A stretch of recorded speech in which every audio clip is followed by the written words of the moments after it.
Bonjour tout le monde et bienvenue à ce troisième chapitre des cours d'introduction à l'économie et qui sera consacré à l'étude des structures de marché et des formes de la concurrence.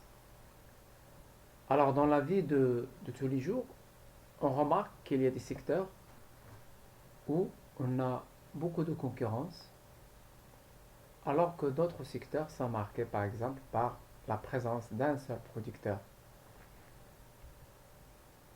ou d'un nombre réduit de producteurs. Alors, ce chapitre se propose un petit peu d'analyser les différentes situations de concurrence et de distinguer les marchés concurrentiels des marchés qui ne sont pas concurrentiels. Ce tableau résume un petit peu les différentes situations possibles selon que l'on a plus ou moins de demandeurs ou plus ou moins d'offreurs. Mais les situations qui nous concernent le plus et qu'on va étudier sont la situation où on a un seul offreur ou un seul vendeur face à une multitude d'acheteurs, c'est le cas du monopole, ou alors le monopole par exemple, on peut donner l'exemple au Maroc des chemins de fer. Les chemins de fer, on a une seule entreprise, c'est le NCF, elle est la seule à donner cette prestation, donc elle est en situation de monopole.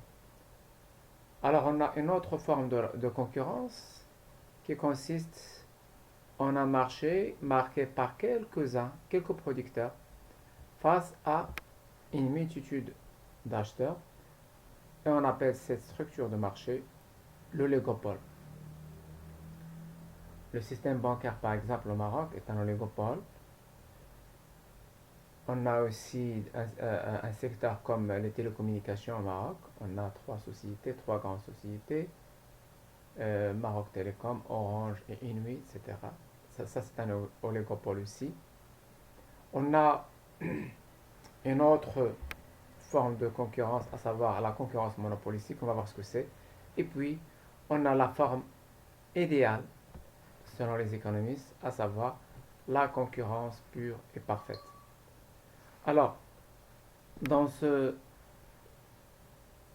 dans ce chapitre, on va donc se proposer d'étudier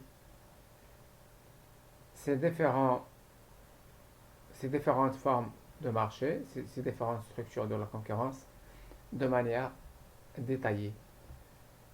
Alors, on commence par le modèle qui sert de référence, à savoir la concurrence pure et parfaite. Donc, la concurrence pure et parfaite est un modèle idéal de marché conçu par les économistes néoclassiques et il constitue la forme la plus pure et la plus idéalisée des structures de marché. C'est un modèle vers lequel on devrait tendre normalement. Il s'agit en fait donc d'un modèle de référence, d'un idéal vers lequel devraient tendre les marchés réels sans jamais vraiment l'atteindre. Donc c'est un cadre de référence souhaitable pour l'économie et qui a été imaginé par les économistes néoclassiques comme marché idéal, comme structure idéale de marché parce que dans ces structures-là, il y a beaucoup de concurrence, ce qui est une bonne chose pour le consommateur et pour toute l'économie. La concurrence pure et parfaite n'existe pas dans la réalité de manière très claire, mais elle sert de référence pour analyser et réguler le fonctionnement des marchés. Alors, c'est par rapport à cet idéal-là qu'on va dire si un marché est concurrentiel ou pas. On va donc poser cet idéal-là comme référence et on va comparer toutes les situations réelles de marché à cet idéal-là pour décider, pour juger des degrés de concurrence d'un marché ou d'un autre.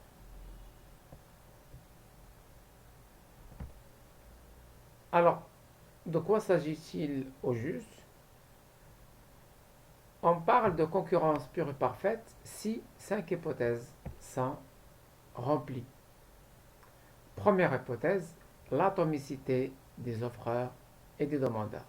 Alors ça veut dire quoi? Ça veut dire tout simplement que et les offreurs et les demandeurs sont tellement petits par rapport à la taille du marché qu'ils sont insignifiants et donc incapables d'influencer les prix. Alors l'atomicité, c'est la présence d'un très grand nombre d'offreurs et de demandeurs caractérisés par une taille réduite. Ils sont comme des atomes, tellement petites qu'ils ressemblent à des atomes. Alors les vendeurs et les acheteurs sont tellement nombreux donc qu'aucun d'eux, pris individuellement, ne peut influencer les prix. Ils sont tellement petits, ils sont, ils sont tellement de petite taille, comme des atomes, et donc ils sont incapables individuellement d'influencer les prix sur le marché. Donc le prix, personne ne peut l'imposer, c'est le prix du marché qui s'impose à tout le monde, dans une structure de concurrence pure et parfaite. Donc première caractéristique, c'est l'atomicité des offreurs et des demandeurs. Aucun intervenant sur ce marché n'a ce qu'on appelle un pouvoir de marché. Tout le monde est faible, est tellement petit, d'une taille tellement insignifiante que personne, pris individuellement, ne peut influencer les prix. Deuxième caractéristique, l'homogénéité des produits. Tous les produits offerts par les divers vendeurs sur ce marché sont considérés comme identiques par les consommateurs. Donc tous les produits sont identiques, toutes les voitures sont les mêmes. Il n'y a aucune différence entre la marque A et la marque B. Une Rolls-Royce ou une Fiat, c'est la même chose. Il n'y a aucune différence. Cela suppose l'absence donc de publicité et de toute forme et de toute politique de différenciation des produits. Et ça suppose aussi que la concurrence se fait seulement par les prix.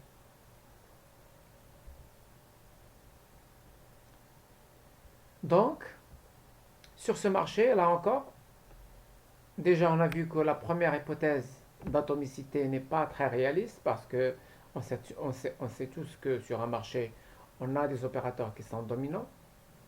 Sur le marché des moteurs de recherche, on a Google et on a les autres moteurs de recherche. Pour les voitures, on a des marques qui sont très connues et des marques qui sont moins connues, etc., etc. Alors déjà, la première caractéristique, il n'est pas très réaliste. Et puis là, on a une deuxième qui est encore moins, c'est l'homogénéité des produits. Tous les téléviseurs sont les mêmes, toutes les voitures sont les mêmes, toutes les limonades sont les mêmes, etc., etc. Et il n'y a pas de différence entre une marque et une autre. Là encore, on voit que cette hypothèse-là n'est pas très réaliste. Troisième hypothèse, la transparence du marché, ça veut dire que l'information est disponible sur ce marché pour tout le monde. Il n'y a aucune information qui est cachée, toutes les informations sont là, et elles sont partagées par tous les opérateurs, qu'ils soient vendeurs ou acheteurs. Alors tous les offreurs et tous les demandeurs disposent donc de toute l'information pertinente qui existe sur ce marché. Là encore, on voit très bien que ce n'est pas vraiment très très réaliste. Quatrième caractéristique, la liberté d'accès au marché, c'est-à-dire que tous les participants à l'échange peuvent accéder au marché et sortir du marché à tout moment. Ça veut dire qu'il n'y a pas de barrière à l'entrée ni de barrière à la sortie. Et que toute réglementation imposant des conditions d'accès à un marché ne sont pas acceptées et sont abolies. Tout le monde peut faire une banque, tout le monde peut faire une pharmacie si vous voulez, tout le monde peut accéder A au marché des cimenteries, etc., etc. Or, dans la réalité, on sait très bien que sur plusieurs marchés, on a et des barrières à l'entrée et des barrières à la sortie. Alors, les barrières à l'entrée, ça veut dire que il n'est pas facile d'accéder à un marché et pour le faire, on doit disposer d'un certain nombre de conditions qui ne sont pas très faciles à réunir. C'est les barrières à l'entrée. Et puis, on a parfois même des barrières à la sortie.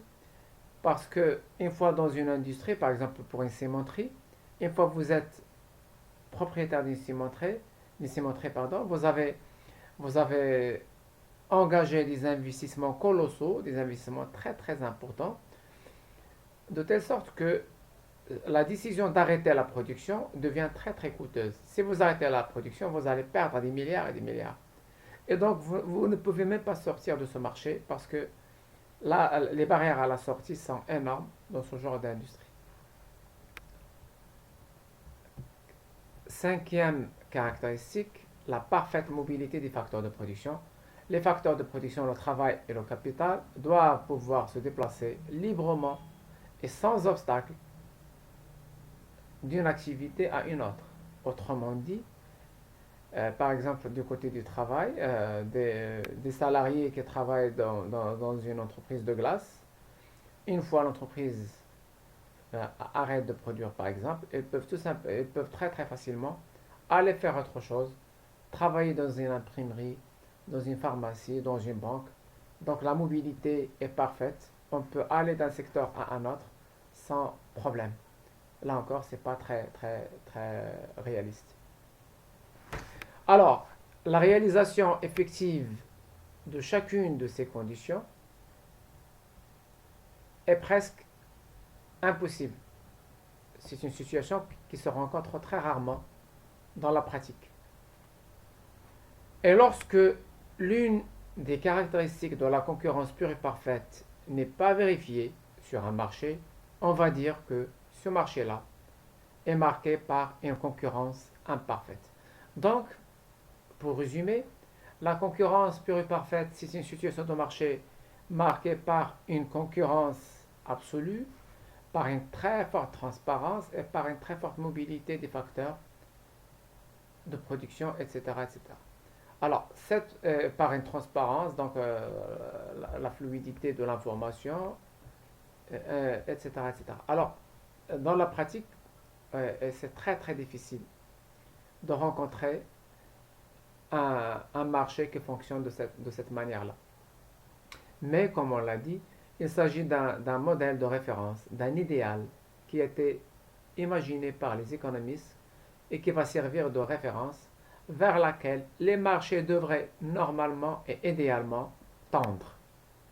On devrait tendre vers la concurrence pure et parfaite, mais dans la réalité, la plupart des marchés, l'écrasante majorité des marchés, sont loin de la concurrence pure et parfaite. Et dans ce cas-là, lorsque les conditions de la concurrence pure et parfaite ne sont pas réunies, on parle de concurrence imparfaite. Alors, ça fera l'objet donc de ce deuxième point de ce chapitre, la concurrence imparfaite. Et là, on va étudier les trois formes de concurrence imparfaite les plus importantes, à savoir le monopole, la concurrence monopolistique et l'oligopole. Le monopole. Le monopole est une situation de marché dans laquelle un seul producteur fait face à une multitude d'acheteurs. On a un seul producteur face à une multitude d'acheteurs. C'est l'exemple, comme on l'a dit tout à l'heure, au Maroc par exemple, des chemins de fer. C'est l'exemple aussi, par exemple, au niveau de la distribution de l'eau et de l'électricité de la LIDEC à Casablanca. Il y a un seul opérateur qui va se charger de la distribution de l'eau et de l'électricité, etc., etc. Alors, cette entreprise, puisqu'elle est seule, peut fixer le prix qu'elle veut. On va dire que cette entreprise-là, son monopole, dispose d'un pouvoir de marché. Alors, le pouvoir de marché, c'est la capacité pour une entreprise de déterminer un prix de vente qui est supérieur à un prix qui pourrait résulter d'une situation de concurrence. Donc l'entreprise profite du fait qu'elle est seule sur le marché pour déterminer, pour fixer un prix supérieur à celui de la concurrence. Alors ce prix du monopole est supérieur à celui qui résulterait d'une situation de libre concurrence, mais il ne peut pas s'élever à l'infini. Et ça c'est intéressant, même si le monopole dispose d'un pouvoir de marché, dispose de la capacité de fixer un prix élevé, ce prix-là ne peut pas, en revanche, augmenter à l'infini. Pourquoi? Parce qu'il existe une limite à ce pouvoir de marché, à savoir la demande des consommateurs. Alors, la demande des consommateurs qui s'adressent au monopole va imposer à son monopole de choisir un niveau de prix, mais plus le prix est élevé, plus la demande est faible. Et donc, le monopole ne peut pas choisir un niveau de prix et un niveau de demande. Il va choisir un niveau de prix. Et pour ce niveau de prix, on a un certain niveau de demande qui s'impose.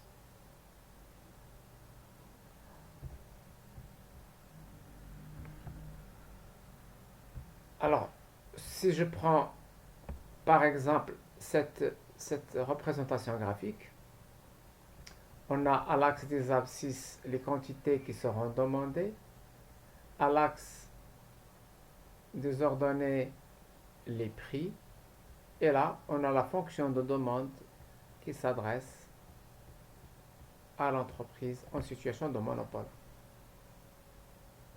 Alors, si le monopole choisit le prix P1, à ce prix P1 va correspondre une quantité qui va être égale à, je vais chercher ma courbe de demande, je la touche ici et je descends. Pour un prix P1, notre monopole va vendre une quantité Q1. Mais si le monopole décide d'augmenter le prix et passe à un prix supérieur, prenons le prix P2, alors j'augmente le prix P2, mais je ne peux pas rester au même niveau de demande qui est de Q1. J'ai maintenant un autre niveau de demande qui est Q2 et qui est inférieur à Q1. Donc augmenter le prix signifie de baisser la demande. Et ça pose problème au monopole. Parce que notre monopole aurait aimé pratiquer P2, mais avec une quantité Q1. Mais il ne peut pas le faire. Parce qu'il est contraint par sa fonction de demande qui lui dit, vous choisissez un prix. Et à ce prix-là, je vous donne la quantité que vous allez vendre. Ou vous choisissez une quantité que vous voulez vendre, et à cette quantité-là va correspondre un niveau de prix. Si vous voulez vendre la quantité Q1, vous ne pouvez pas la vendre au prix P2, mais au prix P1, parce que la demande elle est de telle sorte que à une quantité Q1 correspond un prix P1. Si vous voulez vendre une quantité Q2, vous pouvez la vendre à un prix supérieur qui est P2, et ainsi de suite. Si vous voulez si vous voulez exercer un prix élevé, P2, là vous pouvez le faire. Vous avez la liberté de choisir ce prix, mais vous ne pouvez pas choisir la quantité que vous allez vendre à ce prix-là. Cette quantité-là vous est désignée par votre fonction de demande et à un prix P2 correspond une quantité Q2. Et c'est ça ce qu'on appelle le monopole, le dilemme du monopole. Il ne pourra pas choisir un niveau de prix et un niveau de la quantité qu'il pourra vendre. Alors, pour mieux voir cette notion de dilemme du monopole de manière plus pratique, on va prendre un petit exemple. Alors, soit un monopole qui a le choix entre trois prix pour son produit A. Il veut lancer un produit A sur le marché et il a le choix entre trois prix. le prix de 20, 30 ou 40. Et notre précision, le coût moyen de A est de 10. On suppose que chaque article A revient en moyenne à 10 et que ce coût moyen ne change pas. On va supposer ça. Bien que vous allez le voir dans votre cours de microéconomie, le coût moyen peut varier selon le niveau de production. Mais là, on suppose que le coût moyen est constant et qu'il est égal à 10 dirhams. Alors, si le monopole vend ces articles à 20, la quantité que sera demandée est de 500. Si il choisit un prix de 30, la quantité va baisser, c'est normal, puisque c'est la loi normale de la demande. Lorsque le prix augmente, la quantité demandée baisse. Au prix de 30, notre monopole ne pourra vendre que 320 unités. Si le prix est de 40, là, la demande baisse encore, elle baisse davantage et elle atteint un niveau bas qui est de 150. Alors, première question, on nous donne ici le coût total, la recette totale et le profit. Première question, reproduisez et complétez le tableau. On va compléter le tableau. Deuxième question, on nous dit le monopole choisit de fixer son prix de vente à 30. Que pensez-vous de ce choix-là, de cette stratégie? Troisième question, montrez qu'une politique de discrimination par les prix permet de maximiser le profit. Et quatrième question, cette stratégie est-elle toujours possible? Alors, ce sera l'occasion d'expliquer cette notion de discrimination par les prix et on va donc analyser ces différents éléments pour mieux cerner cette notion de dilemme du monopole. Alors, on va reproduire un petit peu nos données. Si le prix est de 20, la quantité demandée est de 500. À un prix de 30 correspond une demande de 320. Et à un prix de 40, on a une demande de 150.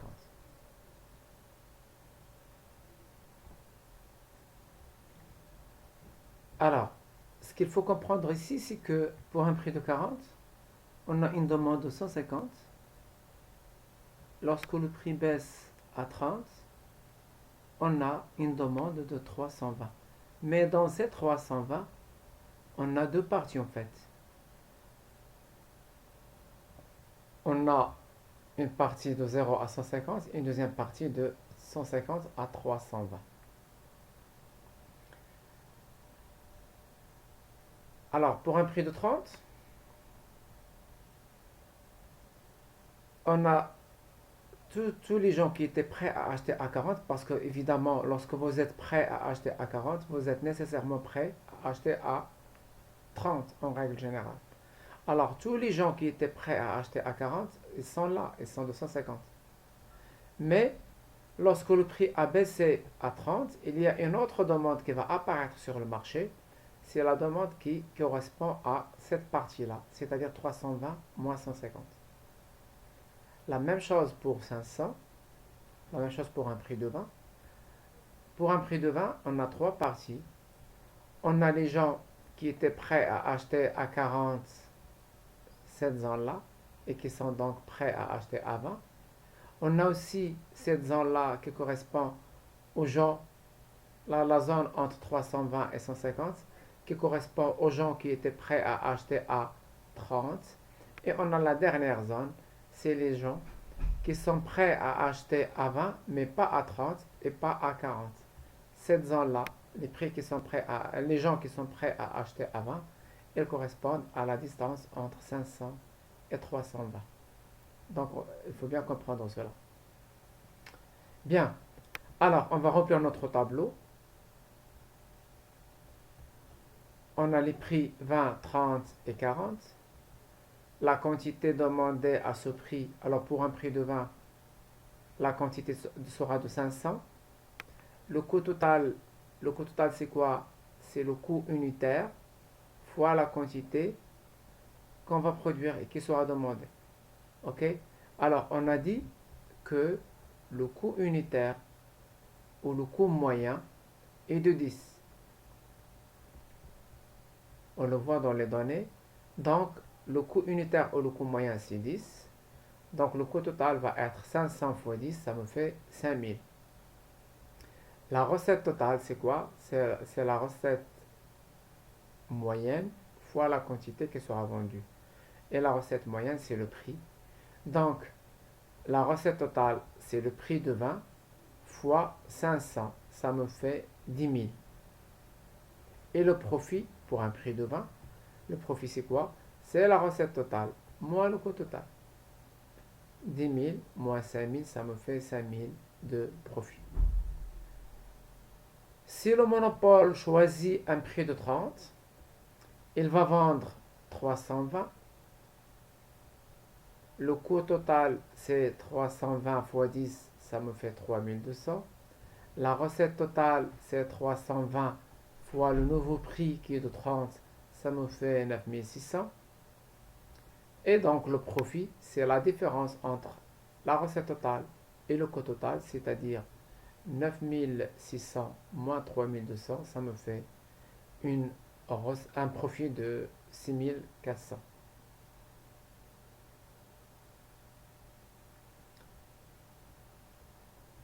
Pour un prix de 40,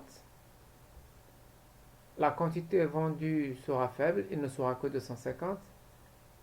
Un coût de 150, ça me donne un coût total de 150 fois 10, 1500.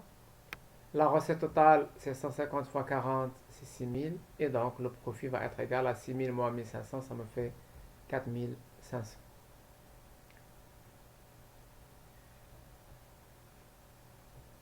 Alors, la question numéro 2, qu'est-ce qu'elle me dit?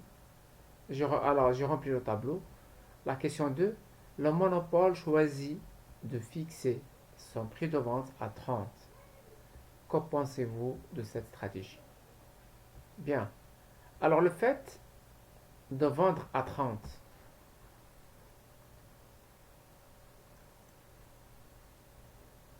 en vendant à 30,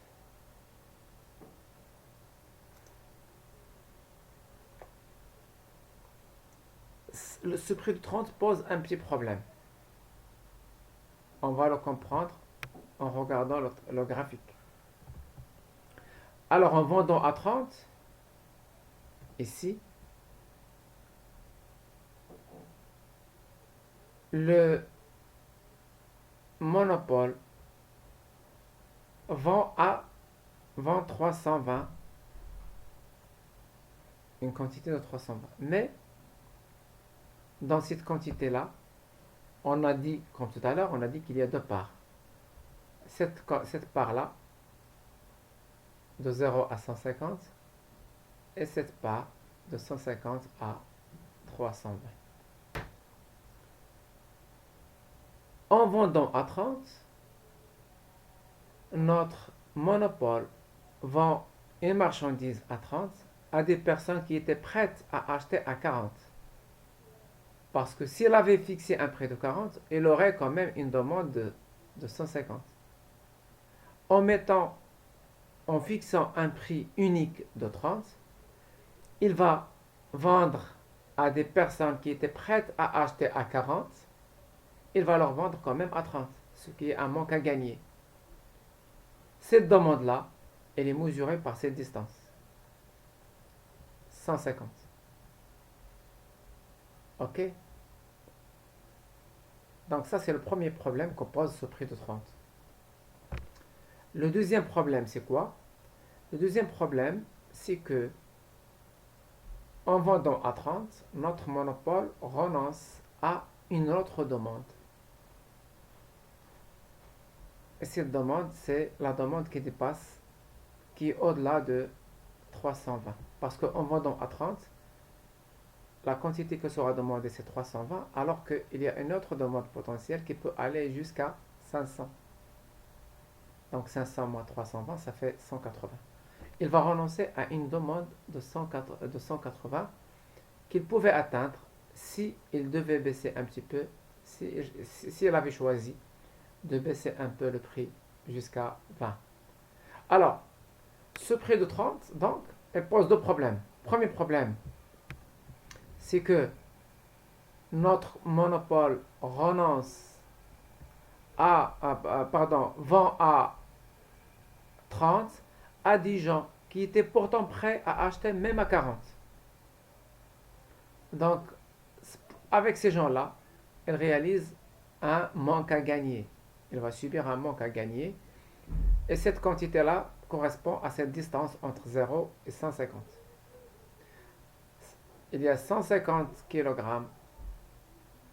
qui auraient pu être vendus à 40 et que, en choisissant un prix unique, notre monopole a finalement décidé de vendre cette quantité-là à 30 au lieu de 40. Alors qu'il y a des gens qui sont prêts à l'acheter à 40.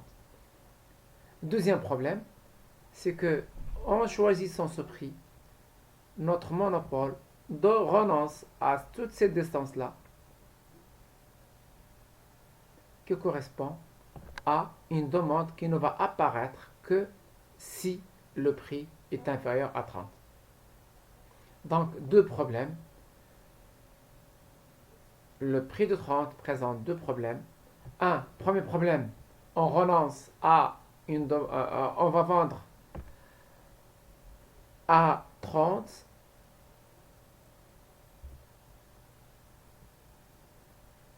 à des gens qui étaient quand même prêts à acheter à 40. Cette demande-là correspond à cette distance de 0 à 150. Deuxième inconvénient, on va renoncer à une partie de notre marché potentiel. On va négliger, on va abandonner cette partie-là, et ce qui constitue pour l'entreprise quand même un manque à gagner parce qu'on aurait pu gagner avec ces gens-là parce qu'on sait que le coût moyen est de 10. Alors même en vendant à 20, on va gagner.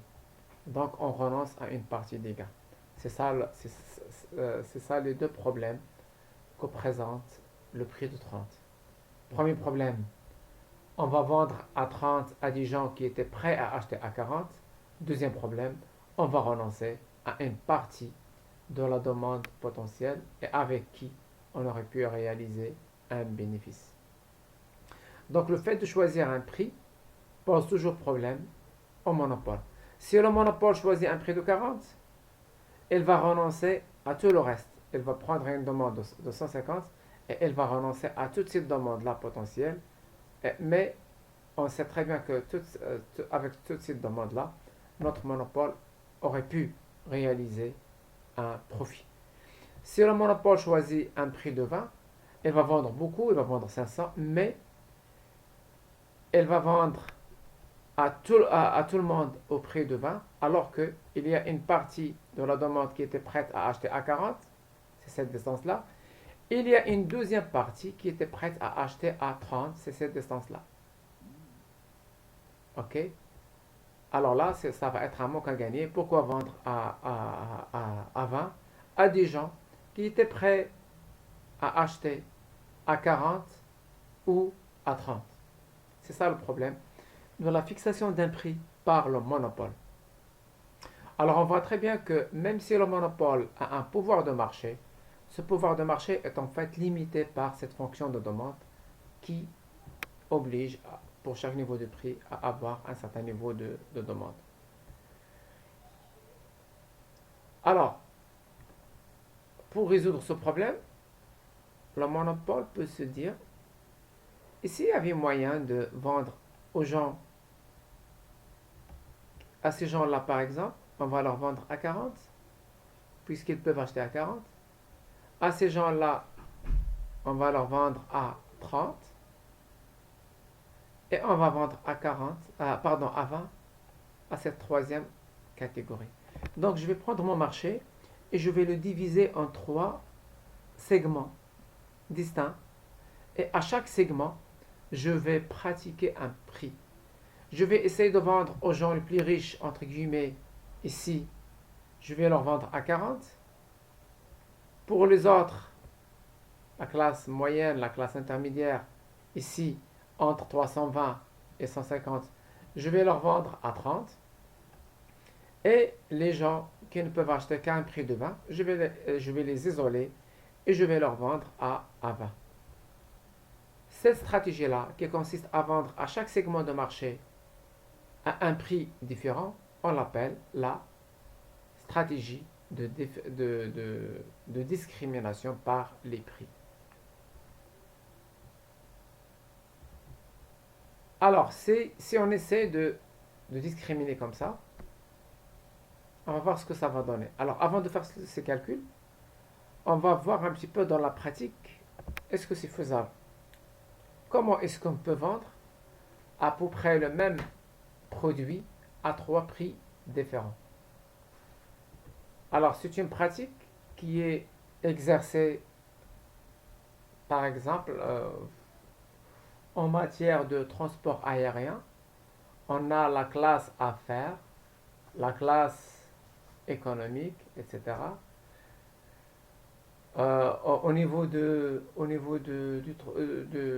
Des transports ferroviaires, dans le train, on a la première et la deuxième classe. Alors que, en fait, pour le transport ferroviaire, par exemple, il s'agit à peu près de la même chose.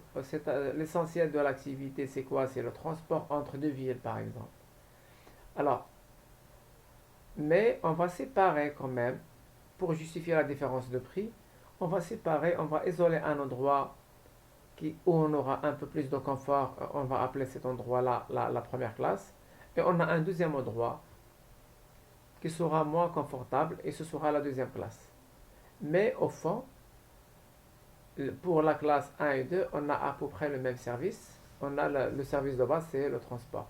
Alors, si je prends par exemple le transport aérien, je me déplace de Casablanca à New York. Je peux être dans la classe économique ou dans la classe affaires, mais en gros, hein, c'est à peu près la même chose. C'est le service de base, c'est le transport. Je me déplace par avion de Casablanca à New York. Tout le reste, ce ne sont que des moyens pour justifier les écarts de prix. Alors on va prendre les personnes riches, les hommes d'affaires, les personnes capables de payer cher, on va les mettre dans un endroit à part qu'on va appeler la classe affaires. On va leur donner plus de confort, une nourriture de meilleure qualité, une hôtesse de l'air par exemple plus belle, mais, le service reste le même. Le service de base, je veux dire, c'est-à-dire le fait de... C'est le transport aérien entre Casablanca et New York. Donc on va vendre à peu près la même chose. C'est le transport aérien entre Casa et New York. C'est à peu près ça le service. On va le vendre à différents prix. Pour les gens qui sont riches, on va appliquer un prix de 40. Et pour les gens qui sont pauvres, on va appliquer un prix de 20. Mais pour justifier la différence de prix, on doit isoler les deux marchés. Il va y avoir une classe affaires où on a un service de qualité et une classe économique où le service est standard. Et donc, on va avoir deux marchés pour à peu près la même chose pour le même service. Même chose pour le transport aérien et même chose, on peut l'imaginer par exemple pour d'autres activités comme le cinéma, etc. On peut, on peut réserver une place luxueuse avec des places standards. Et puis on peut même, pour les étudiants par exemple, on peut dire voilà, les étudiants, ils peuvent voir les films, je ne sais pas moi, à midi par exemple. À midi, bon, la demande n'est pas très forte, on va mettre ces gens-là ici, à cette heure-là, à ce créneau horaire, et on va leur proposer un prix très bas. Mais l'essentiel de la stratégie, c'est de vendre à tout le monde selon son prix de disposition. Pour les gens riches, on va facturer le service à un prix élevé. Pour la classe moyenne, on va facturer à un prix moyen. Et pour les personnes les plus pauvres, on va facturer à peu près le même service à un prix bas. Alors, imaginons que ce soit possible de faire cette stratégie de discrimination par les prix dans le cadre de notre entreprise. Alors, on va retenir les trois prix et on va se dire, au prix de 20, combien je vais vendre?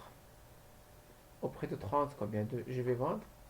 Et au prix de 50, combien je vais vendre? Alors, pour répondre à ces questions, il faut passer par le graphique.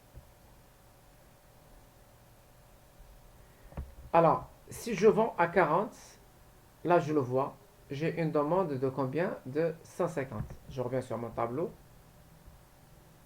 Si je vends à 40, ma demande est de combien? Est de 150. Si je vends à 30, ma demande est de combien? Elle est de 320. Mais, puisque j'ai déjà isolé la demande qui est de, de 40, la demande qui va apparaître pour un prix de 30, elle est de combien? C'est cette zone-là. Elle est égale à 320 moins 150, ça me donne 170. Ça, c'est la demande qui va apparaître entre un prix de 40 et un prix de 30. Alors, on l'a bien ici. La demande pour un prix de 30 est de 170, c'est-à-dire 320 moins 150.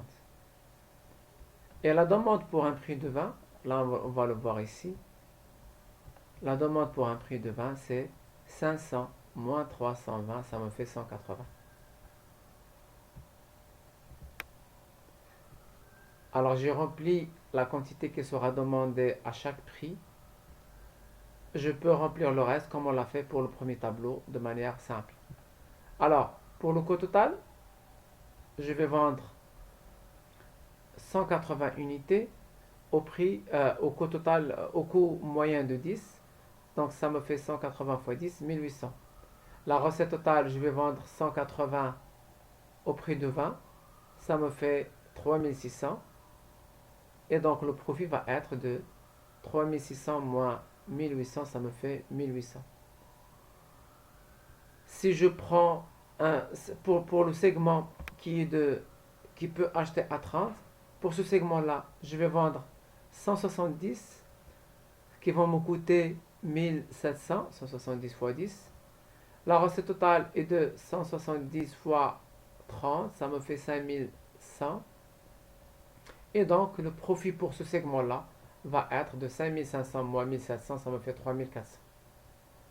Et pour le segment le plus riche de ce marché, les gens qui sont prêts à acheter à 40, alors avec ces gens-là, je vais vendre 150, qui vont me coûter 1500. La recette totale est de 550 fois 40, ça me fait 6000. Et donc mon profit va être de 4500. Et donc si je prends les profits des trois segments, parce que je vais vendre le même produit à peu près 3 fois à 3 prix différents. Si je prends le profit total, ça va être donc 1800 plus 3400 plus 4500, j'aurai un profit total de 9700. Alors je vois très bien que avec cette stratégie de discrimination par les prix, je vais gagner 1800 avec mon premier segment des personnes pauvres, entre guillemets, qui ne peuvent acheter qu'à 20. Je vais gagner 3400 avec mon segment moyen, qui peuvent acheter à 30. Et je vais gagner 4500 avec les personnes les plus riches. Et en faisant la somme des trois segments, on va avoir un profit total qui va être de 9700, c'est-à-dire un profit largement supérieur à tout ce que peut me donner comme profit une stratégie de vente à un prix unique. Si je choisis de vendre à 20, je vais gagner 5000. Si je choisis de vendre à 30 pour tout le marché, je vais gagner 6400. Et si je choisis de vendre à 40 à tout le marché, je vais gagner 4500. Alors que si je choisis de vendre à trois prix différents, en différenciant un petit peu le produit, je peux réaliser un profit qui est de 9700, ce qui est largement supérieur à tout ce que je pourrais gagner avec une stratégie de prix unique. Alors, un dernier exemple de discrimination par les prix, on peut penser à une entreprise, par exemple, de cosmétiques, qui va vendre un produit cosmétique. sur 3 marchés différents. On peut le vendre par exemple à un prix de 40 aux personnes les plus riches, mais là on va choisir un circuit de distribution au standing. On va vendre ça dans les magasins les plus chics, par exemple, au prix de 40. On peut, par exemple, vendre le même produit dans un autre emballage à un autre prix qui est de 30. On va le vendre, par exemple, dans les pharmacies ou dans les parapharmacies. Et puis, le même produit, la même molécule, mise dans un autre emballage, on peut la vendre à des personnes moins riches, par exemple dans les grandes surfaces, comme Marjane, etc. Et on va vendre le produit à 20. Alors, le même produit, on ne va changer que l'emballage, par exemple, et on peut le vendre à 3 prix différents, selon qu'il sera distribué dans un réseau de distribution luxueux, ou un réseau de standing moyen, ou un réseau qui est bas de gamme, si vous voulez, ou qui est standard. Et en faisant cela, on peut maximiser le profit du monopole. Et avec cette stratégie de discrimination par les prix, le monopole peut déjouer d'une manière ou d'une autre la, la courbe de demande qui, tout à l'heure on l'a vu, jouer contre les intérêts de ce monopole. Et elle va donc contourner cette contrainte-là en proposant le même produit à 3 prix différents de manière à rendre son profit maximal. Alors, dernier point concernant cette section sur les monopoles. Pourquoi y a-t-il des monopoles? Quelles sont les conditions qui donnent lieu à un monopole? Alors, il existe plusieurs raisons pour lesquelles on a des entreprises en situation de monopole. Première raison, le contrôle par l'entreprise des matières premières essentielles à la production du bien. Pétrole, exploitation exclusive d'une mine, etc. Alors, si je suis une entreprise qui a découvert une mine, elle est en train de l'exploiter, je suis seul sur la région, et par définition, par nature des choses, je suis en situation de monopole. Deuxième raison du monopole, c'est la franchise. La franchise qui garantit à un producteur d'être seul dans une région donnée, par exemple. Si vous êtes là, il bénéficie de ce qu'on appelle une exclusivité territoriale. Si vous êtes le seul représentant de la société Nike, par exemple, à Casablanca ou par exemple, à Marif, vous êtes le seul à pouvoir vendre la marque dans cette région-là. Et donc, vous bénéficiez d'un monopole qui est protégé par ce contrat-là de franchise qui vous donne à vous seul l'exclusivité de vendre la marque en question sur un territoire donné. Et donc, vous êtes en situation de monopole sur ce territoire. Troisième raison de la naissance d'un monopole, l'innovation.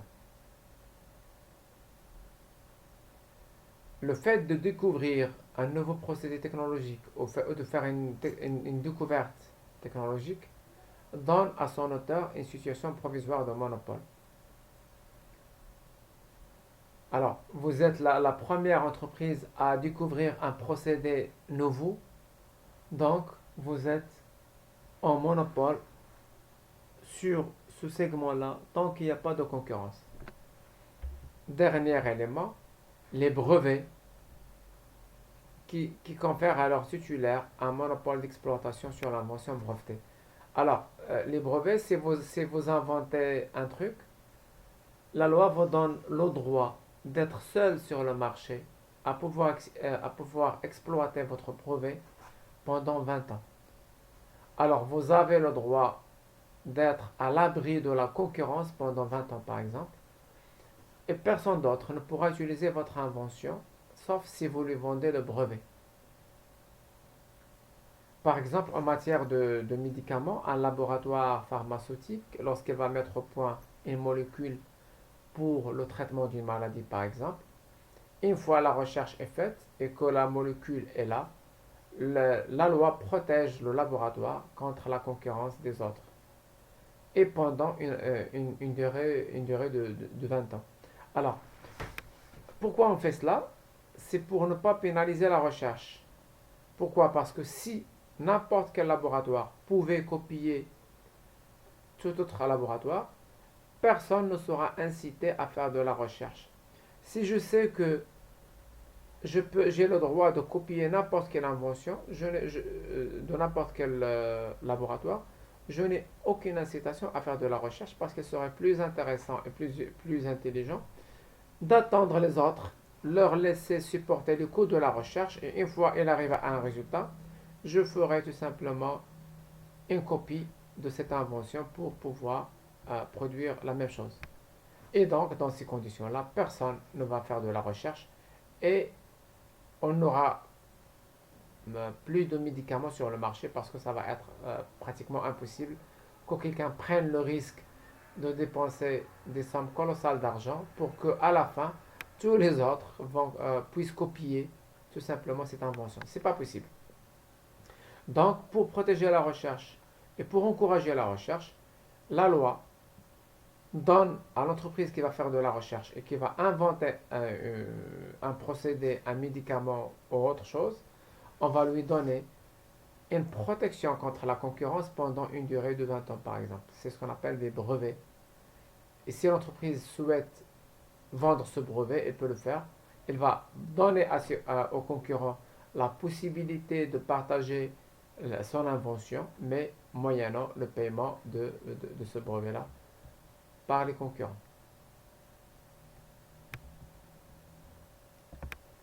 Deuxième forme de marché, la concurrence monopolistique.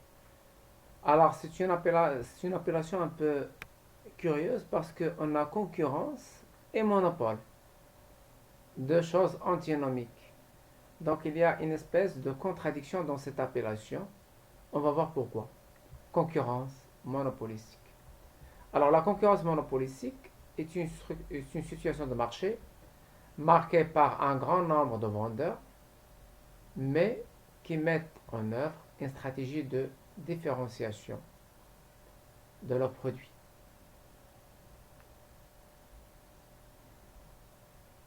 Alors, on a un grand nombre de concurrents, mais en faisant appel à la différenciation des produits, chaque concurrent se trouve un petit peu dans une espèce de situation de monopole par rapport à sa clientèle à lui. Par exemple, si je prends le marché des téléviseurs, on a plusieurs marques. On a plusieurs marques de téléviseurs, mais pour chaque marque, on a une certaine différenciation. Par exemple, il y a des gens qui n'achètent qu'un téléviseur Samsung.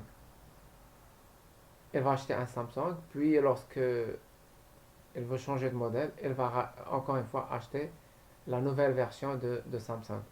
Alors, dans la tête de ce consommateur, tout se passe comme s'il n'y avait qu'un seul producteur de téléviseurs, à savoir Samsung.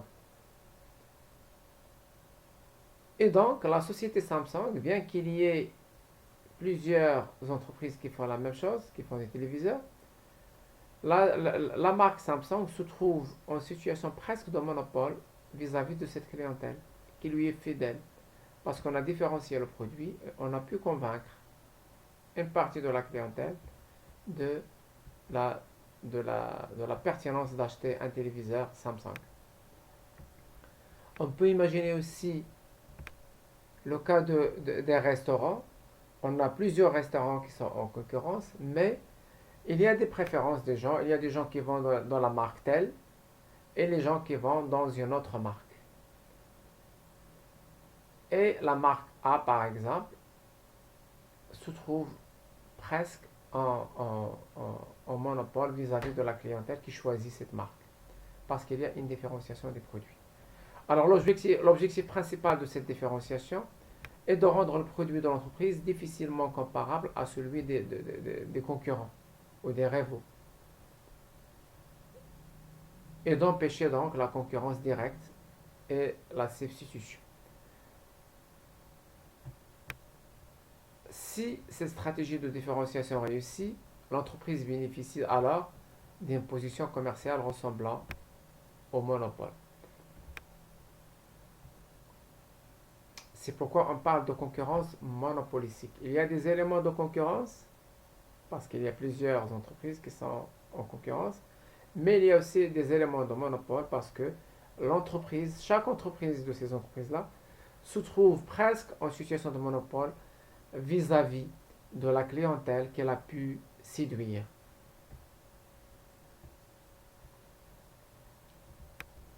Fréquente donc dans les économies modernes, cette structure de marché présente deux aspects. Un aspect monopolistique et un aspect concurrentiel. Alors l'aspect monopolistique, on a un aspect monopolistique puisque le producteur pratique une différenciation du produit qui le démarque de ceux de la concurrence. Chaque producteur dispose ainsi d'une clientèle à l'égard de laquelle il pratique un prix comparable à celui du monopole. Ça, c'est l'aspect monopolistique. L'aspect concurrentiel, on a concurrence parce que, contrairement au monopole, il existe une concurrence entre les producteurs qui s'effectue essentiellement par la publicité. Alors, c'est pourquoi on parle de concurrence monopolistique. On trouve cette structure de marché dans des secteurs comme l'automobile, les produits de beauté, les lessives, les boissons, les restaurants, etc., etc. C'est ce qu'on appelle donc la concurrence monopolistique. Alors, on a donc vu, dans le cadre de cette séance, on a vu les trois formes de concurrence, à savoir le modèle idéal de référence qui est la concurrence pure et parfaite. Et on a dit que cette structure de marché est très très difficile à réaliser dans la pratique. Elle reste quand même un modèle de référence, un idéal